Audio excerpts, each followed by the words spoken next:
तनाव प्रबंधन में परिवार की क्या भूमिका रहती है और इस विषय के लिए खास हमारे साथ में कौन मेहमान जुड़े हैं? हमने 2 मेहमानों का आमंत्रित किया है और वो भी एक संयोग है, हम आपसे साझा करेंगे। आइए सबसे पहले मिलकर स्वागत करते हैं सृजीत कुमार गंगवार का, जो यूपीएससी में रैंक 84 हासिल की है, जिन्होंने आपका बहुत स्वागत है सृजीत कार्यक्रम में।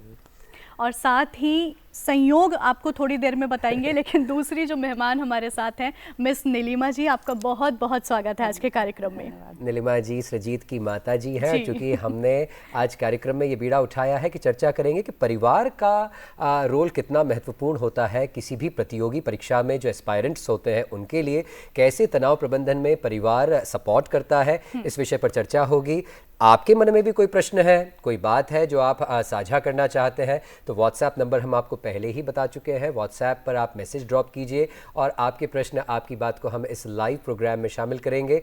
क्योंकि हमने अभी कहा नीलिमा जी, सृजीत भी हमारे साथ हैं और आज पंचमी तिथि है, स्कंद माता की आराधना का आज दिन है। स्कंद माता की बात करें तो पुत्र कार्तिकेय के प्रति जो ममता है, वात्सल्य है, कहीं ना कहीं वो एक संयोग स्थापित होता दिख रहा है, क्योंकि माता भी बैठी हैं और पुत्र भी बैठे हैं जो अभी अभी यूपीएससी एग्जाम्स में सफल रहे हैं। तो चर्चा की शुरुआत आप ही से करते हैं। क्या देखती हैं और कैसे देखती हैं कि सफलता तो पुत्र ने हासिल की, उसमें उनकी मेहनत, उनकी लगन, उनकी प्रिपरेशन, उनकी स्ट्रैटेजी तो अपनी जगह है, लेकिन आपके परिवार का सपोर्ट कितना महत्वपूर्ण हो जाता है किसी भी एस्पायरेंट के प्रिपरेशन जर्नी में? जी, कोई भी प्रतियोगिता आज के समय में इतनी कठिन हो गई है कि बच्चों के ऊपर जब वो तैयारी करना शुरू करते हैं बहुत स्ट्रेस होता है। जी। मतलब जब आप शुरू करते हो आपको पता नहीं होता है कि उसमें सफल होंगे कि असफल होंगे। दो ही कैटेगरी, या तो सफल होंगे या असफल होंगे। तो आपको अपने बच्चों को पहले से ही सोच के चलना चाहिए कि अगर वो असफल हो गए तो हमको उनको किस तरह से मोटिवेट करना है कि वो पुनः उसकी तैयारी करने में लगें, या जिस पथ को उन्होंने चुना है जब तक उसको हासिल नहीं कर लेते हैं तब तक वो रुके नहीं। क्योंकि कविता भी है कि डर कर नौका पार नहीं होती, कोशिश करने वालों की कभी हार नहीं होती। तो मुझे लगता है ये स्लोगन हर स्टडी टेबल पे लगा होना चाहिए बच्चों के, कि अगर वो गिरना चाहें, मतलब कभी लो फील करें, तो उनको ये हमेशा दिमाग में रहे कि मुझे जो है आगे प्रयास निरंतर करते रहना चाहिए। बिल्कुल। सृजीत जी, आपके बारे में हमें पता लगा कि आपने अपनी प्रिपरेशन अपने होम टाउन से ही की थी, तो कैसे देखते हैं जहां हर एक युवा का ये रहता है कि हमें एक बड़े शहर में जाकर तैयारी करनी है, उसमें कैसे संसाधन रहे और किस तरह से आपकी तैयारी की पूरी जर्नी रही? जी, तो मेरा तैयारी घर से करने के कुछ कारण थे। एक था कि मैंने अपना घर 10th क्लास में छोड़ा था जब मैं जेईई की कोचिंग के लिए गया था, और उसके बाद से मेरे को कभी घर पे इतना टाइम रहने का मौका नहीं मिला। तो मैं चाहता था कि घर से तैयारी करूं ताकि अपने पेरेंट्स के साथ रह सकूं और उनके साथ टाइम स्पेंड कर सकूं। फिर पेरेंट्स का भी बहुत अच्छा रोल था कि उन्होंने घर में पढ़ाई का माहौल बनाए रखा। कभी बहुत शोर शराबा नहीं, कुछ बहुत बाहर जाना भी कभी कभी उन्होंने सैक्रिफाइस किया कि मेरी पढ़ाई डिस्टर्ब ना हो। तो मुझे लगता है कि इस वजह से होम टाउन से प्रिपरेशन मेरी ज़्यादा अच्छी हो पाई, क्योंकि वो मेरे पेरेंट्स ऐसा बैकबोन पीछे थे। वो हमेशा सपोर्ट कर रहे थे कि मैं पढ़ रहा हूँ कि नहीं पढ़ रहा हूँ, मैं अगर लो फील कर रहा हूँ तो कैसे मुझे फिर से मोटिवेट किया जाए। तो मुझे लगता है उस वजह से अगर आप होम टाउन से तैयारी करते हैं और अगर आपके पेरेंट्स सपोर्टिव है, तो मुझे लगता है कि काफ़ी ज़्यादा चांस है कि आप सफल हो पाएं। जी, सृजीत की माता जी, आपने भी एक बात कही थी कि 2 ही निर्णय होते हैं, 2 ही परिणाम होते हैं, या तो सफल या असफल।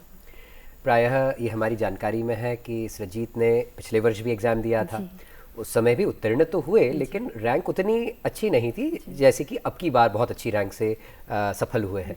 तो वो मंजर कैसा रहा, वो आपने कैसे टैकल किया, उनके मनोभाव को आपने कैसे समझा, और जो स्ट्रेस रहा होगा या जो भी अंदर मन ही मन जो चिंता खाई जा रही होगी, उसमें एक पेरेंट होने के नाते आपने उसको कैसे डील किया?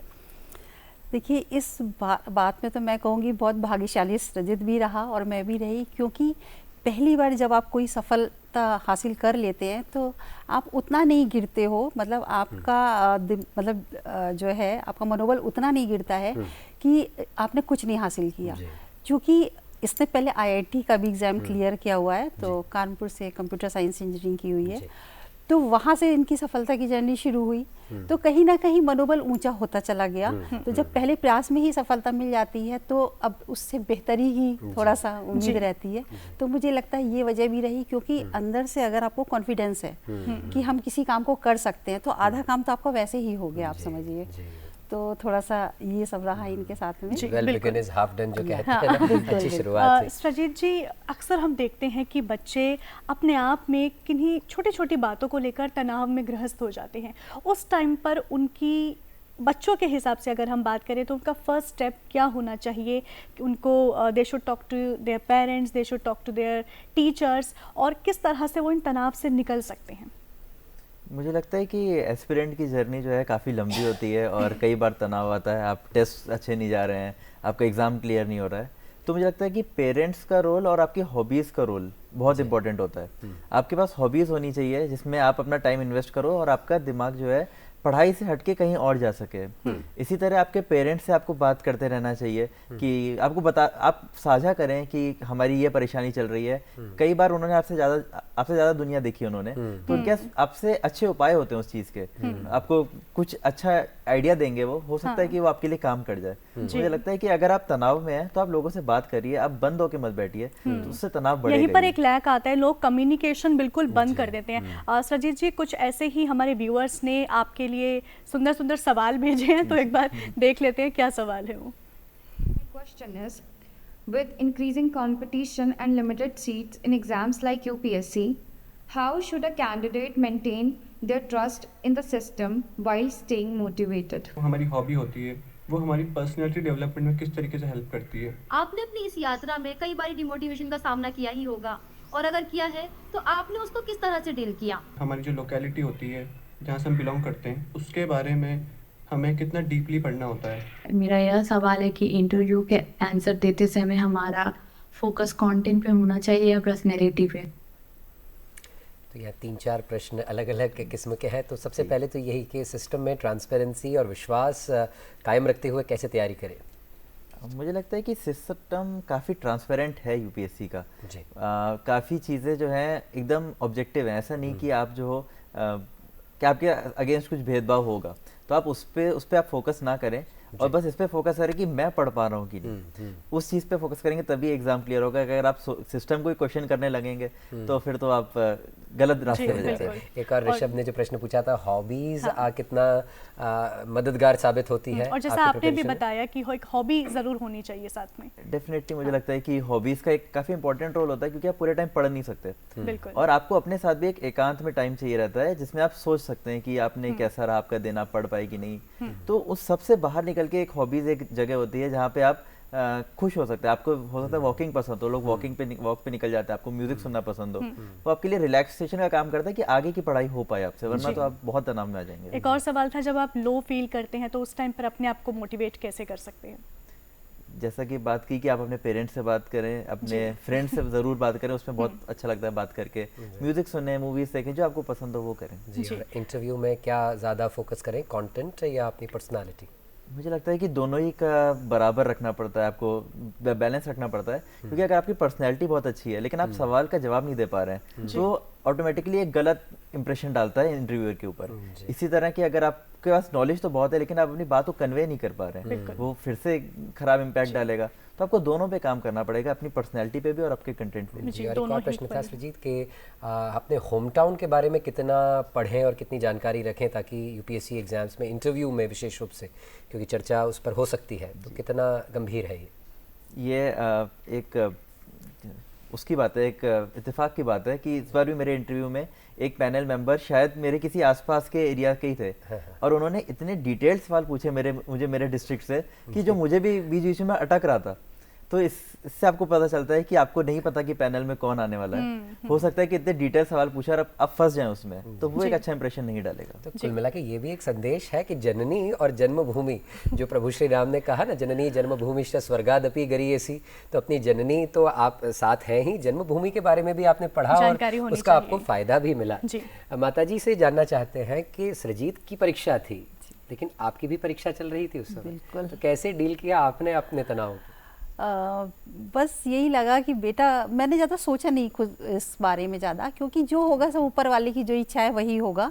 तो क्योंकि हमारे सोचने समझने से तनाव के अलावा हमें कुछ हासिल नहीं होगा, तो मुझे लगा कि ऊपर वाले पे छोड़ देते हैं कुछ चीज़ें। तो अपनी मेहनत पे विश्वास रखना चाहिए। और मैं देख रही थी कि बेटे ने जिस हिसाब से मेहनत की है तो कुछ ना कुछ अंदेशा माँ होने के नाते लग ही जाता है कि शायद परिणाम आने की उम्मीद रहती है। अच्छा, बिल्कुल। तो सृजित जी, आपने कहा कि जब बच्चे लो फील करें तो बहुत अच्छी बात आपने कही कि हमें अपने बड़ों से बात करनी चाहिए। यहाँ पर मेरा एक सवाल ये है कि कई बार बच्चों को ये लगता है कि शायद माता पिता या जो भी उनसे बड़े हैं उनकी बात को समझ नहीं पाएंगे या उन्हें जज करेंगे, उन्हें सुनना पसंद नहीं करेंगे। ऐसे में जनरेशन गैप का हमें बहुत देखने को मिलता है, तो इसको आप किस तरह से कहना चाहेंगे?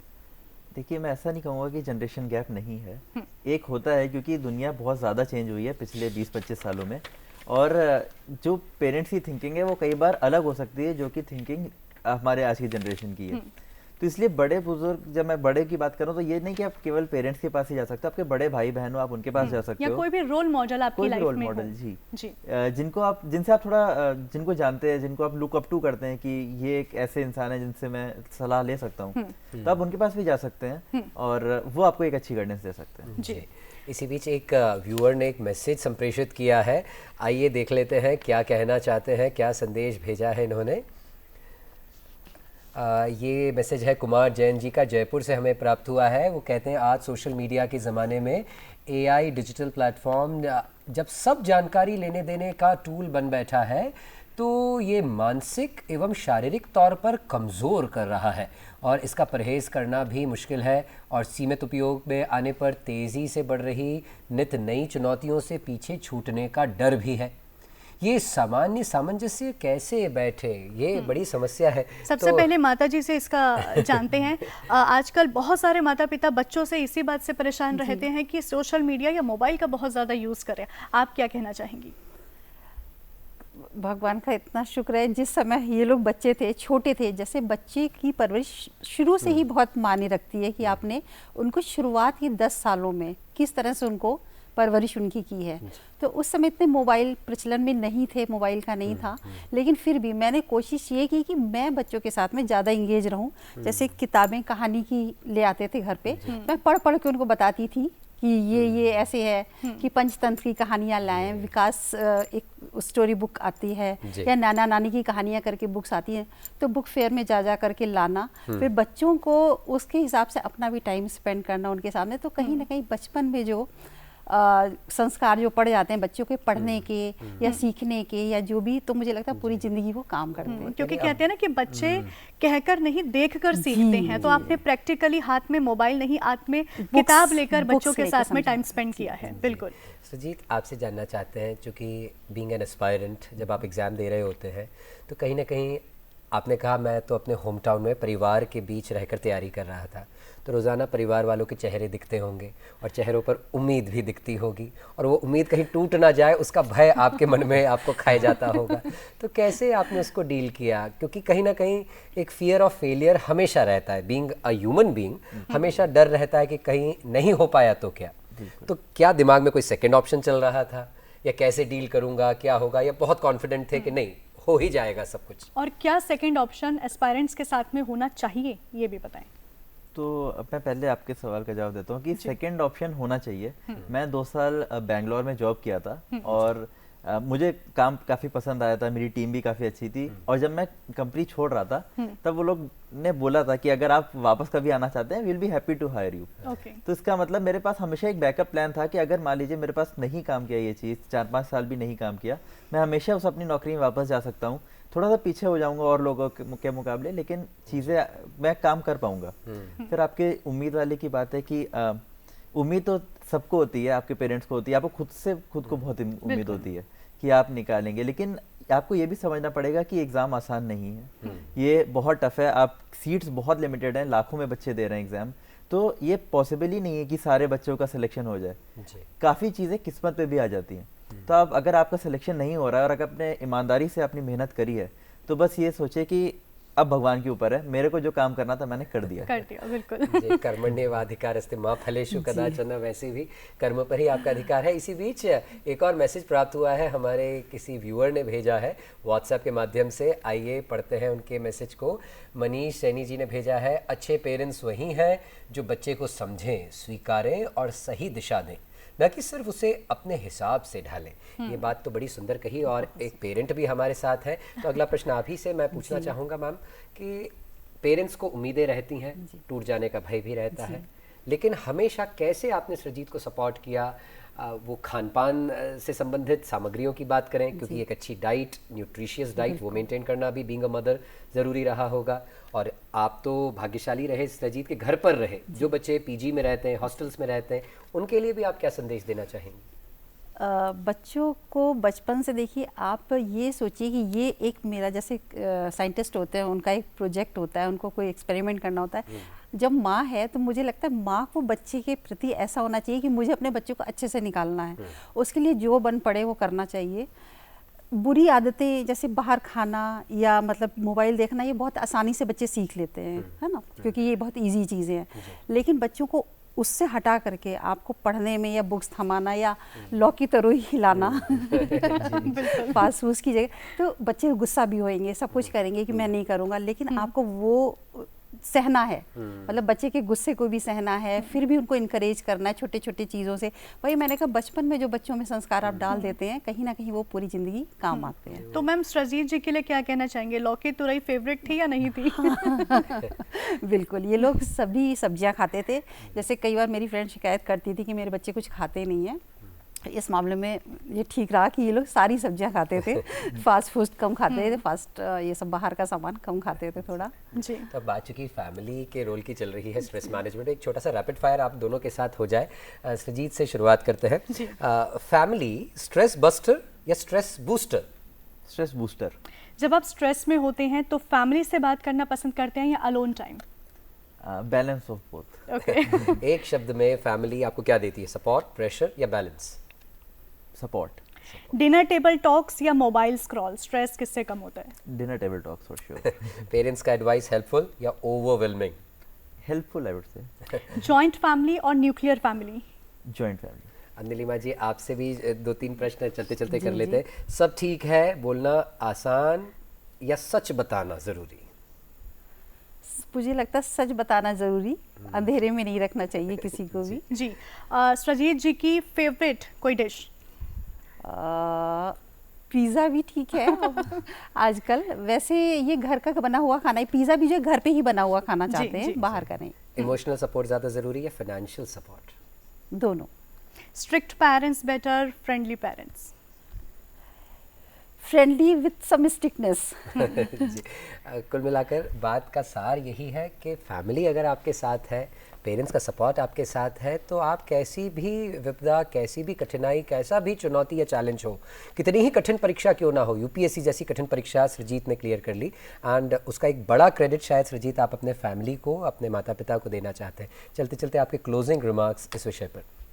मेरे को ये लगता है कि अगर आप होम टाउन से तैयारी कर रहे हैं तो आपके पास कोई फ्रेंड्स नहीं होते जो आसपास तैयारी कर रहे हैं, आप एकदम अकेले कमरे में बैठ के तैयारी कर रहे होते हैं। तो उस केस में आप, और क्योंकि हम ह्यूमंस हैं, हम लोग को लोगों से बात करना अच्छा लगता है, तो वहाँ पे फैमिली का बहुत एक इम्पोर्टेंट रोल आ जाता है कि वो आपका इमोशनल सपोर्ट भी बने रहे, आपका स्ट्रेस भी वो इतना ना बढ़ जाए कि आप एकदम तनाव में आ जाए। तो मुझे लगता है कि family as a support system अगर आप घर से तैयारी करें, इट्स वेरी इंपॉर्टेंट। तो ये आज की सार्थक चर्चा का यही निष्कर्ष निकाला जा सकता है। जितने यूपीएससी एस्पायरेंट्स हमें देख रहे हैं, सृजीत को एक अपना रोल मॉडल बनाइए। उन्होंने अपने फैमिली के साथ रहकर, होम टाउन में रहकर तैयारी की और सफलता हासिल की। सृजीत, माता जी, आप दोनों का बहुत बहुत आभार जो आप कार्यक्रम में जुड़े और इतनी सार्थक चर्चा को अंजाम दिया।